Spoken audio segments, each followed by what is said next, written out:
Hi viewers, welcome to వైడ్రీ media. నేను మీ తరుణ్ని. ఈ రోజు మనం సెక్స్ నిపుణులైన డాక్టర్ ఎంజెడ్ ఆస్కారి గారు, ఎండి యునాని గారితో పాటు ఉన్నాం. So hi sir. హాయ్ మా. సో సార్, ఇక్కడ మాకు ఒక ఆడియన్స్ అడిగిన క్వశ్చన్ ఏంటంటే, నేను హస్తప్రయోగం చాలా ఇయర్స్ నుంచి చేస్తున్నా, ఇప్పుడు నా అంగంలో చలనం లేదు. ఇంగ్లీష్ మందులు వాడితే 1 year వరకు బాగానే ఉంది, కానీ ఇప్పుడు ఉన్నది కూడా పని చేయట్లేదు. దీనికి యునానిలో ట్రీట్మెంట్ ఏమైనా ఉంటుందా? Hi verse. ఐడ్రీమ్ ప్రేక్షకులకు కోటి వందనాలు.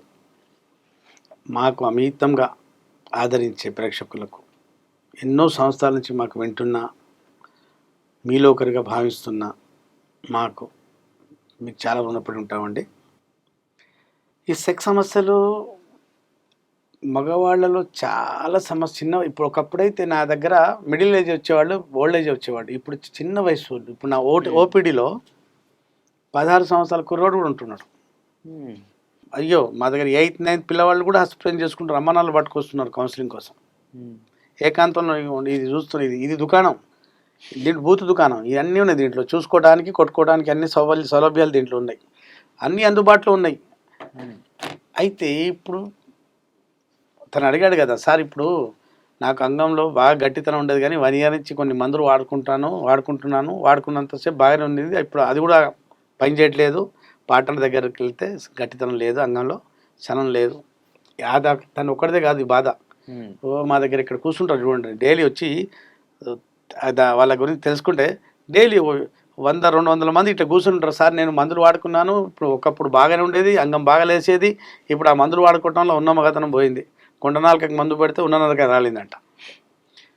కొంచెం మగతనం కోసం మందులు వాడుకుంటే ఉన్న మగతనం పోయిందంట. ఇప్పుడు ఎట్లా? పెళ్ళం అయితే ఊకూరు కదా. సాయంత్రం అయితే ఆమె రిక్వైర్మెంట్ ఉంటుంది, కావాల్సింది అడుగుతుంది, మనం ఇవ్వాల్సిందే. భార్యపడి సెక్స్ ఒకసారి పెళ్లి చేసుకుంటే నీ కడుపు పండిస్తానని కదా కట్టుకొచ్చింది ఆమెకు, తాళి కట్టి. మరి మనం ఇంతకుముందు వీడియోలో మాట్లాడుకున్నట్టు అలా ఆవిడ మధ్యలో వెళ్ళిపోద్ది. అదే ఇప్పుడు నేను చెప్పేది ఏంటంటే, భార్యకు సుఖపెట్టాలి అంటే మన అంగంలో గట్టితనం ఉండాలి. గట్టితనం ఉండాలి కాదు, ఆమె సుఖపడే వరకు గట్టితనం ఉండి తీరాలి. అంగం లేవటం ఒక ఎత్తు అయితే, లేచి ఇలా స్ట్రోక్లు ఇస్తూ ఆమె సుఖపడే వరకు ఈ అంగంలో కదలకుండా, అంటే కదలిక ఆగకుండా, మెత్తబడకుండా ఉంటే ఆమె సుఖపడుతుంది. ఈ మధ్యలో మెత్తబడింది అనుకో, ఆమెకు సుఖం లేదు, సుఖపడదు. అక్కడి నుంచి ఇంట్లో గొడవలు మొదలవుతాయి. ఎప్పుడు సరిగా నాకు సుఖపెట్టవు అని ఆమె ఊత పదం మొదలు పెడుతుంది. ఇక వీడికేమో టెన్షన్ లేచి ఆ ఉన్నది కూడా మెత్తపడిపోయి వెళ్ళిపోతుంది. గొడవ అయినప్పుడు ఆ టెన్షన్లో అంగం లేవదు, లేచిన్నది కొంచెం గట్టి కూడా మెత్తపడిపోద్ది ఆ టెన్షన్తో. కార్టిజోల్స్ వస్తాయి కదా, కార్టిజోల్స్ వచ్చే వరకు ఉన్నంగతనం స్తంభనం గట్టితనం కోల్పోయి వెళ్ళిపోతాడు. ఈ మధ్యకాలంలో మా దగ్గర చాలా మంది, నేను కౌన్సిలింగ్ చేస్తున్నప్పుడే కొట్టుకుంటుంటారు. ఇది ఇక్కడ కూర్చోబెట్టి కౌన్సిలింగ్ చేస్తుంటాను నేను. ఇక్కడ కౌన్సిలింగ్ చేస్తున్నప్పుడు కొట్టుకుంటున్నారు వాళ్ళు. వద్దయ్యా, గొడవ పడకండి బాబు, నేను చెప్పేది వినండి, పదే చెప్తాను. హస్తప్రయోగం చేసుకుంటే ఈ పరిస్థితి వచ్చింది, అంగస్తంభన సమస్య వచ్చింది. అంగస్తంభన సమస్య వచ్చి భయపడి ఏం చేస్తాడంటే, అరే సమస్య కొంచెం కదా, ట్యాబ్లెట్ వేసుకుంటున్నామని. ట్యాబ్లెట్ వేసుకుంటాడు, ఆ డోసేజ్ పెరుగుతుంటుంది. అది 2-3 సంవత్సరాల తర్వాత ఆ ట్యాబ్లెట్ పని చేయకపోవడం వల్ల అంగం అస్సలు లేకుండా పోతుంది. ఆ ట్యాబ్లెట్ వేసుకున్నా కూడా ఇంకా గాబరా సార్, ట్యాబ్లెట్ వేసుకుని 2 గంటలు ఇంకో ట్యాబ్లెట్ వేసుకుంటా, ఇంకా లేవలేదు. కొన్ని సందర్భాల్లో కొంత డాక్టర్లు ఒక ట్యాబ్లెట్ వేసుకుంటే 2-3 ట్యాబ్లెట్ వేసుకుని హార్ట్ అటాక్ వచ్చిన సందర్భాలు కూడా ఉంటాయి. అట్లాంటి సందర్భాలు కూడా ఉన్నాయి. కాబట్టి మీరు ఏ ట్యాబ్లెట్ వేసుకోవాలన్నా డాక్టర్ ప్రమేయం లేకుండా, డాక్టర్ ప్రిస్క్రిప్షన్ లేకుండా ఏ ట్యాబ్లెట్ ముట్టుకోకూడదు. మా యునాని మందులతో ఎలాంటి సైడ్ ఎఫెక్ట్ ఉండదు. ఒక్కసారి అంగస్తంభన కోసం మందులు వాడితే మాటికి అంగస్తంభన కోసం మందులు వాడుకోవాల్సిన అవసరం ఉండదు. ఇప్పుడు ఎన్ని రకాల అంగస్తంభన ఉంటుందంటే జనాలకు చాలామందికి తెలియదు. అంగం లేవకపోవటం ఒక ఎత్తు. అంగం ఎందుకు లేవదంటే దీంట్లో బ్లడ్ రాదు. దానికి ఆర్టరీస్ పాడైపోవడంలో, దోషం అవడం వల్ల వచ్చే సమస్యకు ఆర్టీరియోజెనిక్ ఎరెక్టైల్ డిస్ఫంక్షన్ అంటారు. దీంట్లో అంగంలో ఏంటంటే, ఇది ఫుల్ బ్లడ్ నిండాక ఇలా ఉన్న అంగం ఇలా లేస్తుంది, వానపాములాగా ఉన్నది అనకాండలాగా తయారైంది. ఇలా దీంట్లో ఏమొచ్చింది? కరెంట్ వచ్చిందా? లేదు. బండరాయి వచ్చిందా? లేదు. ఏమొచ్చింది? బ్లడ్ వచ్చింది. ఆ బ్లడ్ తీసుకొచ్చే రక్తనాళాలు కుచించుకుపోవడం వల్ల రంగం వైపు రక్త ప్రసరణ రాకపోతే దానికి ఆర్టీరియోజెనిక్ ఎరెక్టైల్ డిస్ఫంక్షన్ అంటారు. ఓకే, దీంట్లో బ్లడ్ వచ్చేసి ఇలా నిలబడింది, అంగం లేచి నిలబడింది, ఇప్పుడు దూసుకుపోవడానికి రెడీ ఉంది. ఆమె వచ్చింది, ఇంక స్టార్ట్ చేయడానికి వెళ్ళినప్పుడే అది కిందగా మెత్తగా అయిపోయింది.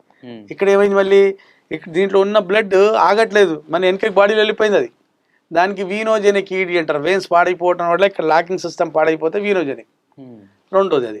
మూడోది ఏంటంటే, ఇప్పుడు పక్షవాతం వస్తే చేయి పడిపోద్ది కదా, నరాలు పనిచేయవు కాబట్టి చేయి పడిపోతుంటుంది. అలాగే అంగం వైపు వచ్చారు కొన్ని నరాలు పనిచేయకపోవటం వల్ల నిలబడదు, కిందికి వచ్చేస్తుంటుంది. ఎందుకు? పక్షవాతం వల్ల, లేకుండా షుగర్ ఉన్న వాళ్ళలో వాళ్ళకి నరాలు బాగా పనిచేయవు కాబట్టి అంగంలో నిలకడ ఉండదు. 4వది అక్కడ ఏంటంటే హార్మోన్స్ లోపించడం వల్ల అంగంలో స్తంభన రాదు. 5వది షుగర్ బాగా పెరిగిపోవటం వల్ల రక్తనాళాలు పాడైపోయి అంగం వైపు రక్త ప్రసరణ ఉండదు, న్యూట్రిషన్ ఉండదు, అంగానికి చేరే ఆక్సిజన్ ఉండదు, బ్లడ్ రాదు, నైట్రిక్ ఆక్సైడ్ లేదు ఇక్కడ కాబట్టి అంగంలో గట్టితనం రాకపోవచ్చు. 6వది సైకోజెనిక్, మానసిక ఒత్తిడి వల్ల అంగం లేవకపోవచ్చు. 7వది అంగం మీద దెబ్బ తగలడం వల్ల అంగంలో స్తంభన రాకపోవటం వల్ల దానికి ట్రామాటిక్ ఈడీ అంటారు. 8వది ఎండోథీలియల్ టెస్ట్, హస్తప్రయోగం ఫోర్స్గా చేయటం వల్ల లోపల కణాలు ఉబ్బిపోతాయి, అంటే ఇన్ఫ్లమేషన్ వచ్చేస్తుంది, దానికి ఎండోథీలియల్ ఈడక్టల్ డిస్ఫంక్షన్ అంటారు. విన్నారు కదా, 7-8 రకాల అంగస్తంభన సమస్య ఉంటుంది. మీకు మా దగ్గరకు వస్తే నీకు ఏ సమస్య ఉంది, ఎందుకు వచ్చింది, కారణం ఏమి ఉంటుంది అని డయాగ్నోస్ చేసి, కొందరికి ఒకటే సమస్య వల్ల అంగస్తంభన రావచ్చు, కొందరికి మల్టిపుల్ కాజెస్ వల్ల అంగస్తంభన సమస్య రావచ్చు, కొందరికి కొన్ని దీర్ఘకాల వ్యాధుల వల్ల రావచ్చు, కొందరికి కొన్ని దీర్ఘకాల వ్యాధుల మందుల వల్ల కాంప్లికేషన్ వల్ల అంగస్తంభన సమస్య రావచ్చు, కొందరికి కొవ్వు పెరిగి రావచ్చు, కొందరికి సర్జరీస్ రావచ్చు.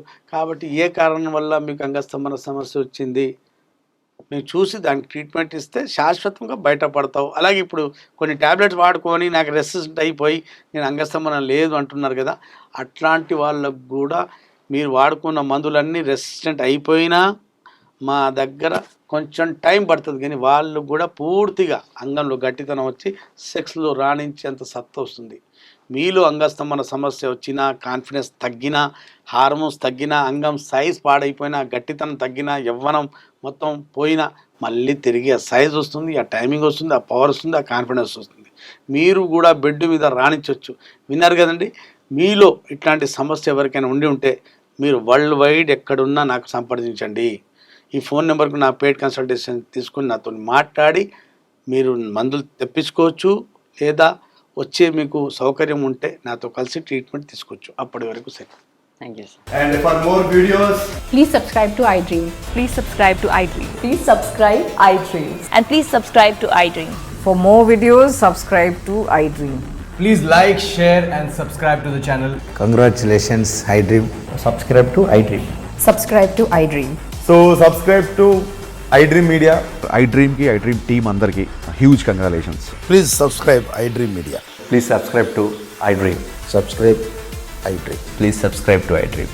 iDream అంటే నా కళల ఛానల్ సబ్స్క్రైబ్ చేసుకున్న నోరు తిరుగుతలేదు, మీరైతే గంట గుర్తు కొట్టండి. For more such videos, please subscribe to iDream. Subscribe to iDream. Please subscribe to iDream. Please subscribe iDream Media. Please do subscribe to iDream. Please subscribe to iDream Media. For best entertainment and information, please subscribe iDream. And don't forget to subscribe to iDream.